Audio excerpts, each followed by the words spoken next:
What would you do if everything you believed about your life turned out to be a lie? How would you feel if a hidden truth, one you never saw coming, could change everything? Life is full of surprises, but some revelations leave us shattered, forcing us to face the truth we've avoided for too long. David thought he could discard the woman who didn't give him children, casting her aside with cruel confidence. But fate had a different plan. Sometimes it's not about what you've lost, but about what you still have yet to gain. This is a story about pride, betrayal, and the moment truth finally prevails. Before we dive in, can I ask you for a quick favor? This story took days of effort, writing, recording, editing, every moment crafted with care. Supporting me doesn't cost a thing, but it means the world. So if you enjoy what you're seeing, tap that like button, subscribe if you haven't yet, and drop a comment with your location. I'd love to know where you're tuning in from. I read every single one, and I'll be shouting out some of you in the next video. All right, let's get back to the story. The morning sun cast golden light across David's grand estate in Lagos, illuminating marble floors and crystal chandeliers. He stood before the mirror, adjusting his white agbada, the fabric imported and embroidered with gold thread. Everything about this day was designed to announce victory. At 42, David had built an empire. His construction company had transformed Lagos's skyline, each building a testament to his ambition. But there was one failure that haunted him: childless. Today would erase that stain. Today he would marry Bisi, beautiful and 15 years younger, who would finally give him what he needed: a child, an heir, a son. But there was something else that would make this day perfect. He had invited his ex-wife to the wedding. Kemi, the woman who had failed him, whose womb had remained empty throughout their 8 years of marriage. He needed her to see this, to arrive broken and alone, so everyone would understand he had been right to divorce her. As guests filled the sprawling event center overlooking the Lagos Lagoon, David moved among them. He shook hands, embraced relatives, accepted congratulations. All the while he watched the entrance, waiting for Kemi to appear. The whispers had already started. People spoke of the woman who couldn't give David a child, how generous he was to even invite her. What they didn't know was the depth of his cruelty during those final years. How he had blamed Kemi for everything, made her feel worthless, demanded she undergo test after test while refusing to be tested himself. The breaking point had come at his mother's birthday when his younger brother announced his wife's third pregnancy. Later that night, something in David snapped. He called Kemi cursed, empty, a waste of his prime years. He demanded divorce, and within weeks it was done. He had expected her to beg. Instead, Kemi signed the papers with steady hands and walked out with her head high. It had infuriated him, that dignity of hers. Now 3 years later, he waited for her to arrive so he could finally see that dignity broken. The ceremony was set to begin in an hour. Bisi appeared at the staircase, stunning in white lace and beading. As she descended and took his arm, cameras flashed. But David's eyes kept returning to the entrance. Then, just as the officiant prepared to begin, a ripple went through the crowd. Heads turned. A black Rolls-Royce pulled up, and the driver opened the rear door. Kemi emerged. But not the broken Kemi he had imagined. This Kemi wore an elegant burgundy dress, her natural hair styled beautifully. She moved with confidence that radiated from her core. And then came what made the room fall silent. 3 children emerged from the car. Triplets, perhaps 2 years old. 2 girls and a boy, dressed in matching burgundy and gold. They held Kemi's hands, the little boy gripping her dress. The children were beautiful, undeniable proof. Kemi walked into the venue with her children, head held high, expression serene. She didn't look around anxiously. She simply walked as conversations died and every eye fixed upon her and those three small miracles. David felt the world tilt. His mind struggled to process the impossible. Kemi, his barren ex-wife, with children. 3 of them. How? When? Beside him, Bisi went rigid, her nails digging into his arm. He could feel her questions forming, but he couldn't tear his eyes from Kemi and those children. The whispers spread like wildfire. If Kemi had children, what did that mean about David's narrative? Kemi found a seat near the back, helping each child settle with patient movements. She didn't look toward David. She simply sat, calm and composed, one hand on her son's shoulder. If you're rooting for Kemi's strength, hit that like button. This story is just getting started. The ceremony began, but everyone's attention was divided, stolen by the woman in burgundy with 3 small children. Even the officiants seemed distracted. David stood beside Bisi going through the motions, but his mind raced. Maybe the children weren't hers. Maybe she was watching them for someone. But the way they clung to her, the resemblance he could see, they were hers. No question. Which meant everything he had believed was wrong. If Kemi could have children, the problem had never been hers. It had been him. All along, his hands shook as he slipped the ring onto Bisi's finger. When the officiant pronounced them husband and wife, the applause was lukewarm. As they walked down the aisle, David turned his head, seeking Kemi's gaze. She looked at him with something worse than anger. Pity. Then she looked away, focusing on her son. The reception was a disaster, disguised as celebration. Everywhere, people whispered. Some approached Kemi, asking about her children. She answered with grace, introducing them as Zara, Amara, and Chidi. 2 years old, born in Lagos. She never mentioned a husband, simply smiled and redirected attention to the children. Bisi had been quiet since the ceremony ended. Finally, she leaned close, her voice sharp. You told me she couldn't have children. David felt his collar tightening. That's what I thought. We? Bisi's eyebrow arched. Or you. He led her to a private corner. I didn't lie. I believed it was her. The doctors never found anything wrong, so I assumed. You assumed. Bisi's eyes turned cold. Did you ever get tested? The silence was answer enough. Bisi's expression hardened. We've been trying for months. You said it was too early to worry, but it's not time, is it? It's you. We don't know that, David interrupted desperately. Those children might not even be hers. But Bisi knew how weak it sounded. She looked at him with disappointment. I need air, she said, and walked away. Think about this for a moment. How many times do we blame others for our own failures simply because acknowledging our role would shatter the image we've built? Across the room, Kemi was gathering her children to leave. David watched as she bent to Chidi's level, speaking softly, wiping his face with gentle fingers.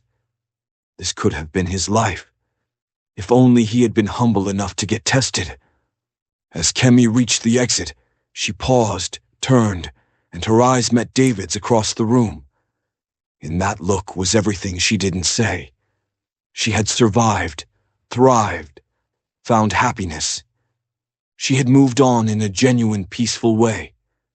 Then she was gone, and David was left with people who now knew the truth. His mother approached, fury barely contained.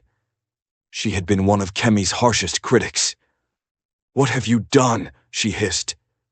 Do you understand what you've cost this family? Bisi returned in regular clothes, carrying her purse. I'm going to my sister's house. I need time to think.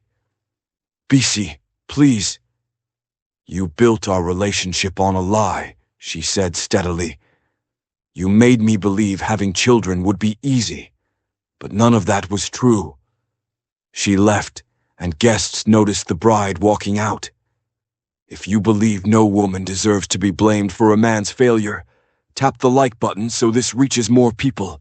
To understand David's fall, one must understand the height from which he tumbled. 3 years earlier, David and Kemi had been a successful couple. Beautiful home in Lekki, expensive cars, the right parties. But beneath the surface, cracks had formed. David's mother asked about grandchildren on their wedding night. By the end of their first year, questions became pointed. Family gatherings became endurance tests as Kemi faced thinly veiled criticism. Kemi had wanted children desperately. When the first year passed without pregnancy, she wasn't worried. By the third year, worry became constant. She underwent test after test, blood work, ultrasounds, invasive examinations. Every test came back the same, nothing wrong. Her hormones were normal, ovaries healthy. She was completely capable of conceiving. Doctors gently suggested David be tested, but he refused absolutely. The suggestion offended his manhood. He was fine, he insisted. The problem had to be with Kemi. So Kemi underwent more tests, different doctors, traditional healers his mother insisted on. Through it all, David's love curdled into resentment. He stopped touching her tenderly. Their conversations became transactions. The worst part was how David's treatment infected her self-perception. Kemi began believing she was broken, defective. She apologized constantly, for everything and nothing. The final 6 months were hell. David barely spoke to her, spending time at work or with friends. When they interacted, his words were calculated to wound.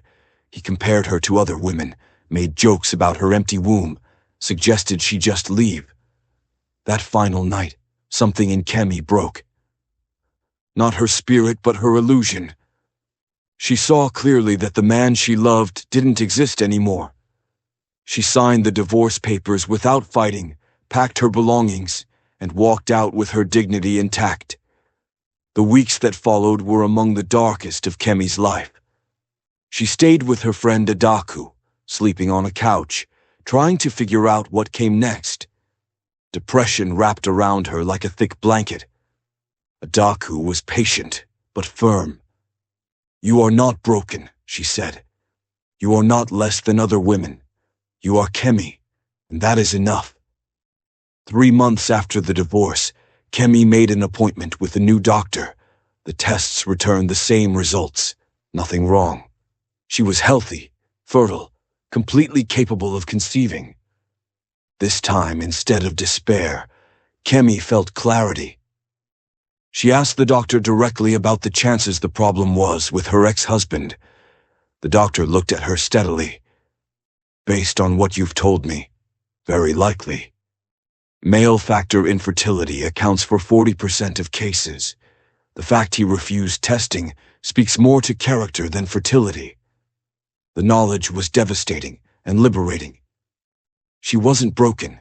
She had simply been married to a man too proud to face his own limitations. Armed with this truth, Kemi began to rebuild. She restarted her catering business, created dishes that reflected soul. She worked through her pain with a therapist who helped her understand she had been a victim of emotional abuse. 6 months later, Kemi met Emmanuel at a networking event. He was a software engineer, quiet and thoughtful. They talked for hours. He hadn't asked about her marriage, just been interested in who she was now. Their relationship developed slowly, carefully. Emmanuel had lost his wife and baby daughter in childbirth 3 years earlier. He understood grief and healing. When Kemi told him about her marriage, Emmanuel was quiet, then took her hand. "I've been tested. After my wife died, I needed to know. The tests showed I'm fine. But Kemi, even if I wasn't, it wouldn't change how I feel about you. You are enough." They married quietly 8 months later. 3 months after that, Kemi discovered she was pregnant with triplets. When Zara, Amara, and Chidi were born, premature but healthy, Kemi wept tears of vindication and joy. She had not been broken. When David's wedding invitation arrived, Emmanuel was furious. But Kemi saw an opportunity for truth, to reclaim the narrative. She showed up not to gloat, but to exist in her truth. If you're inspired by Kemi's strength, give this video a thumbs up and share it with someone who needs to hear this story. Days after the wedding, Bissy did not return. When David called, she answered with cold, clipped responses. The gossip spread through Lagos like wildfire. Within days, everyone knew the true story. David's business began suffering. Clients quietly moved contracts elsewhere. In Lagos, perception was everything, and David had shifted from successful businessman to arrogant liar. His mother stopped speaking to him, her shame too great. She had driven away a daughter-in-law who could have given her grandchildren. 2 weeks later, David made an appointment with a fertility specialist. The doctor explained the testing process coolly. Results came back 10 days later. Severe oligospermia. Extremely low sperm count. The doctor discussed treatment options, but David heard only one thing. He was the problem. Always had been. This doesn't mean you can't have children, the doctor explained. There are treatments, but natural conception would be very difficult. If you'd been tested earlier, if you'd pursued IVF, you almost certainly could have had children. The weight of what he'd destroyed crushed him. When David showed Bissy the results, she looked at him with tiredness that aged her 10 years. I could forgive the infertility. That's not your fault. But the lying, the blaming, the cruelty to Kemi, that's who you are, David. I can't be married to someone with that character. She filed for annulment 3 days later. David didn't fight it. His business continued declining steadily. His reputation was now a liability. People remembered the wedding, remembered Kemi and her children, remembered his cruelty. David found himself isolated, spending long nights in his large house surrounded by expensive things that brought no comfort. One evening, David found himself driving through Lagos aimlessly. Almost unconsciously, he ended up in Kemi's neighborhood, a comfortable middle-class area. He parked across from her house, telling himself he just wanted to see. The house was modest but well-kept, toys scattered in the yard. The door opened and Kemi emerged with one girl, while the other children ran ahead. Behind her came Emmanuel, tall with an easy smile. He scooped up the little boy, lifting him high, and delighted squeals pierced David's heart. This could have been him. Emmanuel kissed Kemi's cheek, and she smiled with genuine warmth. They loaded the children into an SUV, working together with practiced efficiency. As they drove away, David sat in his expensive car and felt the full weight of his losses. Not just the children, not just the wife, but the life he could have had, the happiness within his reach that he destroyed with his own pride. What would you do if you realized too late that you destroyed the best thing in your life? The counselor he finally started seeing told him guilt was appropriate, but wallowing was not. That he needed to make amends, become someone better. But David didn't know how to be different. He had spent 42 years building this version of himself. If you think Kemi showed David exactly what he needed to see, hit that like button and share your thoughts in the comments. 3 months later, David sat in his office when his secretary announced unexpected visitors, his ex-wife and her husband. Kemi entered first, confidence in her bearing. Emmanuel followed, watchful and protective. "Thank you for seeing us," Kemi said calmly. "I'm not here to hurt you. I'm here because we need a conversation that should have happened years ago." David nodded, unable to speak. "I saw your test results," Kemi continued. Your mother came to me last week, crying, apologizing. She told me about your dear Kemis, about Bisi leaving, and she asked me to forgive her, which I did. Emmanuel took Kemi's hand supportively. I want you to understand something, David. Those years we were married, when you blamed and berated me, they nearly destroyed me. I believed I was broken, that I'd failed. I hated myself. I wished I was dead more times than I can count. Tears streamed down David's face. But I learned that my worth isn't determined by my ability to have children. That being married to someone cruel doesn't mean I deserved cruelty. I learned I am enough, exactly as I am. And yes, I had children, but even if I hadn't, I would still be valuable. She leaned forward. I'm not here for an apology, though you owe me one. I'm here because I want you to understand what you did and why it was wrong, and I want you to do better. Not for me, but for yourself and anyone else who might cross your path. I'm sorry, David choked out. You're right about all of it. I was cruel. I was wrong. I've lost everything. But that's not the worst part. The worst part is knowing what I did to you. Kemi's expression softened. You can't undo it. But you can learn from it. You can become someone better. The question is, are you willing? Emmanuel spoke. When Kemi told me about your marriage, I was angry. I wanted to confront you, but Kemi wouldn't let me. She chose forgiveness because she deserved peace. They stood to leave. We're not here to punish you. Life has done that. We're here to offer you truth, spoken honestly instead of angrily. What you do with it is up to you. Your children, David said hesitantly. Are they healthy? Happy? Kemi smiled.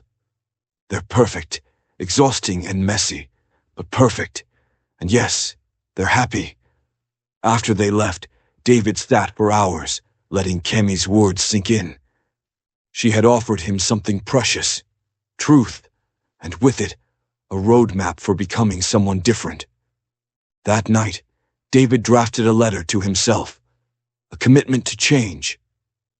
He would take therapy seriously, volunteer to support women and families, speak honestly about his mistakes, learn to value people for who they were.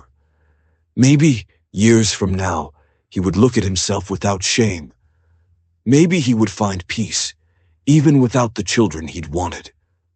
The proverb came to him, a tree is known by its fruit. For years, David had produced bitter fruit, but trees could grow new branches in different seasons. Somewhere across Lagos, Kemi was putting 3 sleepy children to bed, reading them a story while Emmanuel cleaned the kitchen.